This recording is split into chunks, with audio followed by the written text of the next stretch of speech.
fight fans? This is Jason Burgos for Sherdog.com with an all-new edition of this week's Back Talk. It's been a very busy week in the world of MMA, and even during a pandemic, it always seems to be. So there's so much to talk about, and the first thing I feel I need to talk about would be the PFL. Now, before we get into the questions of this week, or I even go get my Lysol disinfectant injection, key element these days, I want to talk about the PFL's third season officially being suspended, which is really just industry jargon for saying it's been canceled. As beat down as we are about the UFC, Bellator, One Championship, Risen, LFA, Combate, and so on, all those events being canceled or postponed, this is probably the biggest hit yet for an MMA industry in terms of an effect directly on a promotion because of the coronavirus pandemic.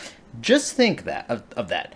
An entire schedule for the next 6 months possibly scrapped. A month before the season was even set to begin, the PFL would have been starting in May. That's his usual digs. You know, it starts at May. A month before it was going to start, it's been scrapped. The entire season. We are in a place in this country where there is discussion of reopening businesses and states and economies. Granted, that's probably premature for many of the states talking about Georgia. But we are getting to a place in certain states where the curve has flattened and started to turn down. Unfortunately, here in New York, we have a very long way to go, but that's not the case in many other states so far, at least. As we now see with what the UFC and even WWE is doing down in Florida. You know, some states are unfortunately more lucky than us, or they think they are at least. Furthermore, Bellator has already announced plans to run studio events in a couple months. The idea is June, July, from a Viacom studio. They might do some events from there.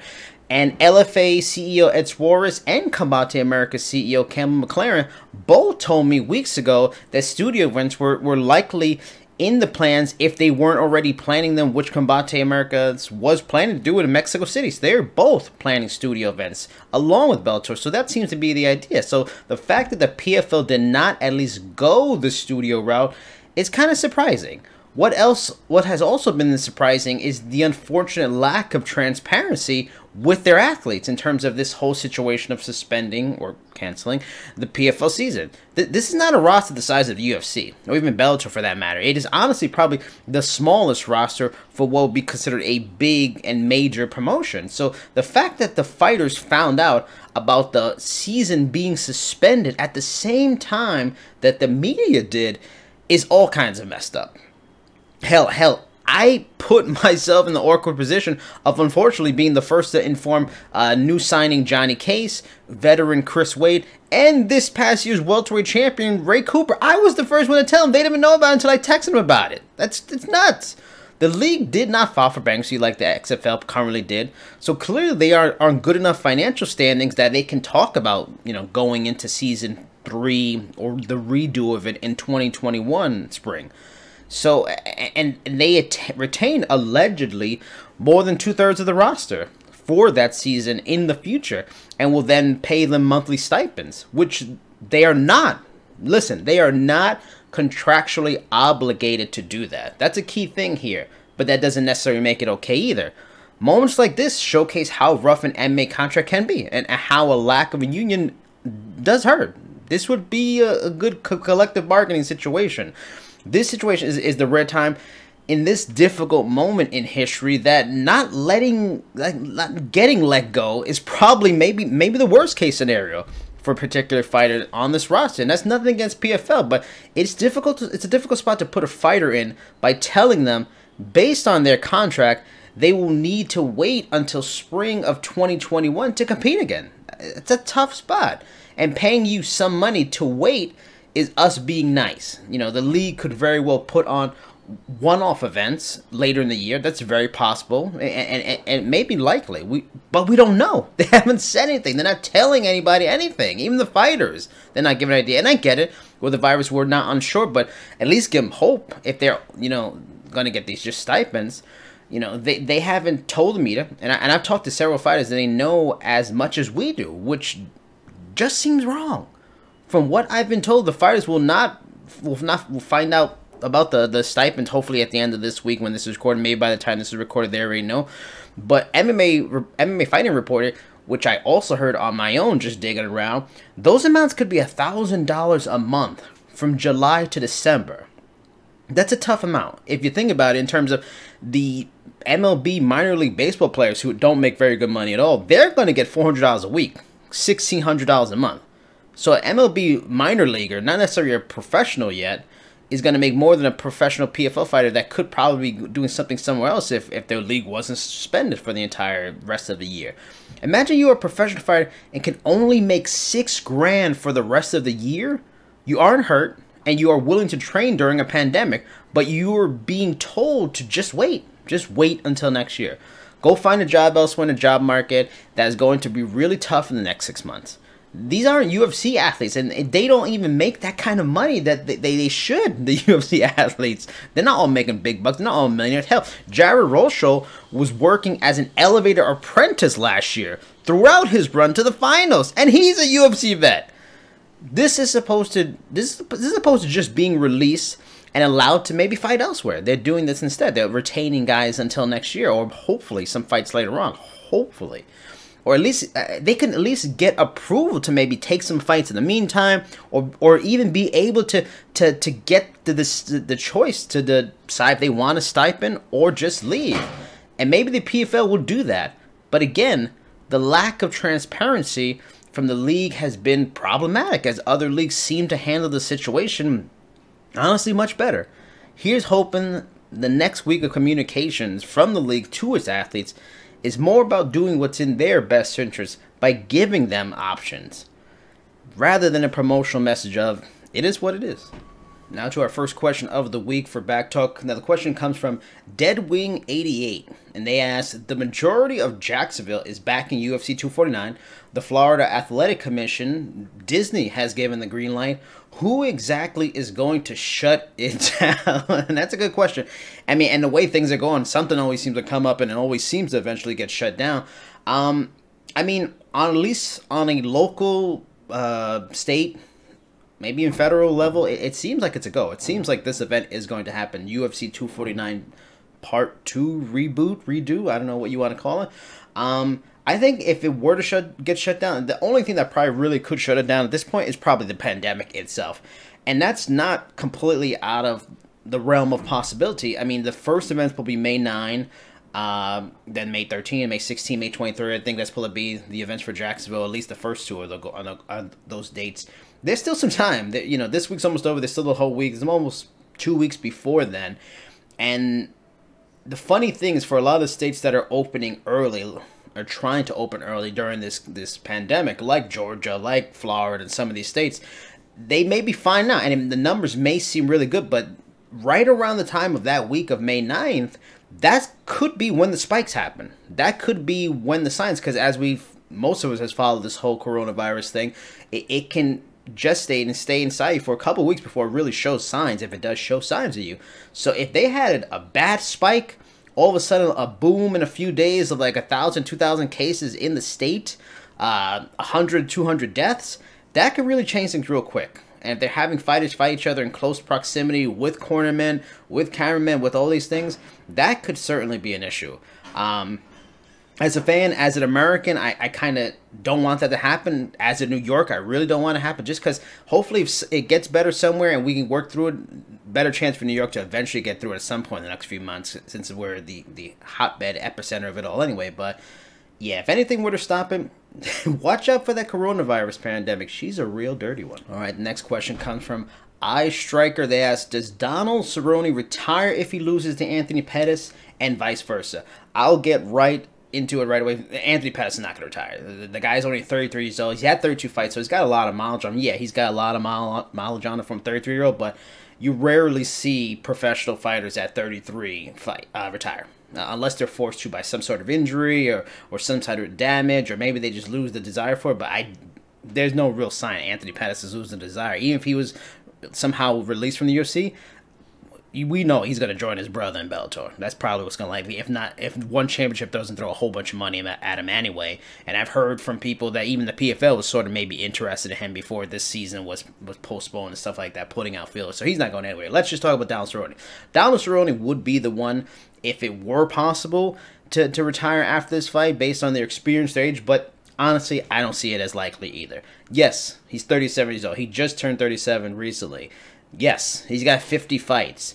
That's something to think about, but the factor would be himself or his family's pushing for it. He certainly seems to have no interest in going anywhere anytime soon.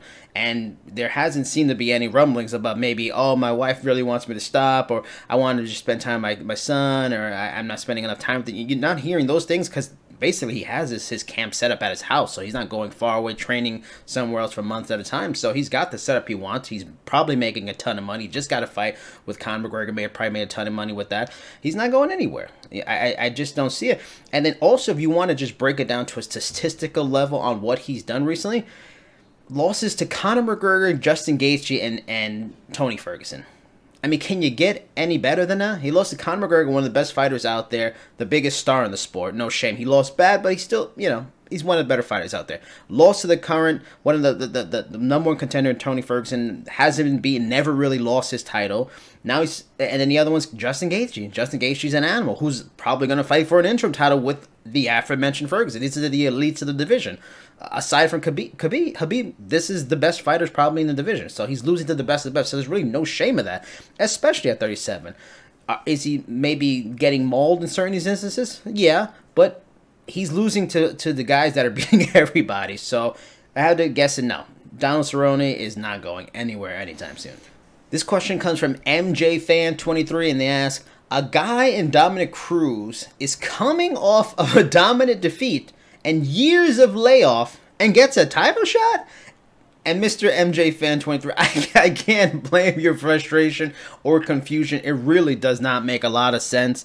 It's really strange. It's really weird, especially considering that the UFC was going to put Cejudo in a fight with Aldo. Man only had one fight in the division, lost that fight, and he was going to get a title shot. That fight was obviously postponed, or postponed or canceled, I guess you say. It's not going to happen. So the person to step in from is not the next best option, be to Peter Yan, Aljamain Sterling, all these possible guys. No, it's Dominick Cruz, who hasn't fought in a long time. So it's another questionable title contender filling in for a questionable title contender.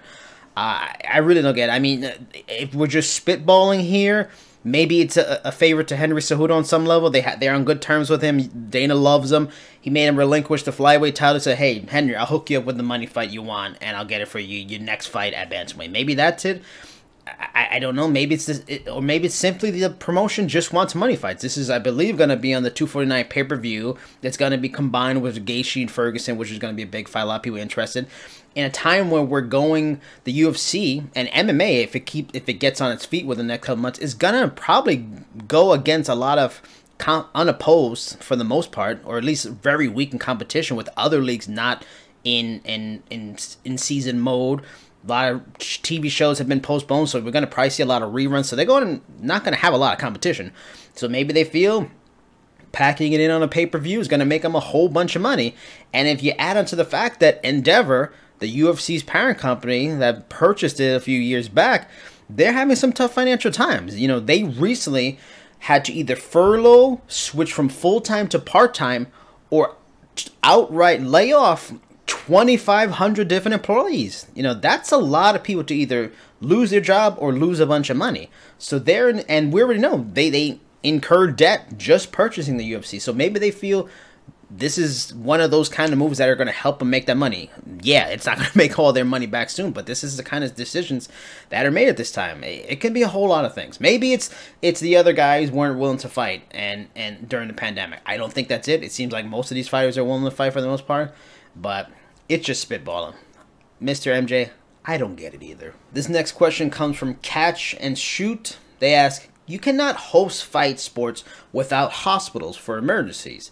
I guess have a chopper on standby for transport to the nearest island with facilities, but what if it happens on the first fight of the night on Fight Island?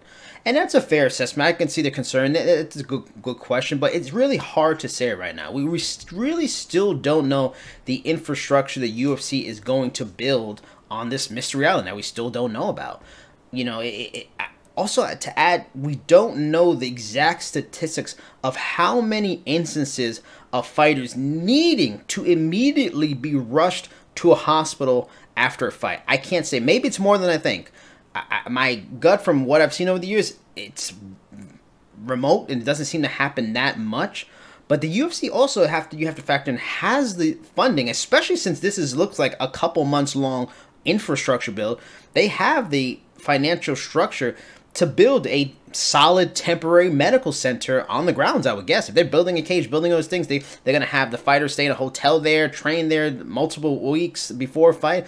I would guess they have the infrastructure to build a solid medical center for what they know they'll need. They've been doing this for a long time. They know what they'll usually need for after a fight, be it a plastic surgeon or a doctor or all these kind of things, blood. I don't know. It's hard to say. I've never been backstage after a fight with fighters as they're getting treated after a fight. So, and if there is instances where they really need to be rushed right away after a fight, that's where the boat comes in, or that's where the helicopter comes in.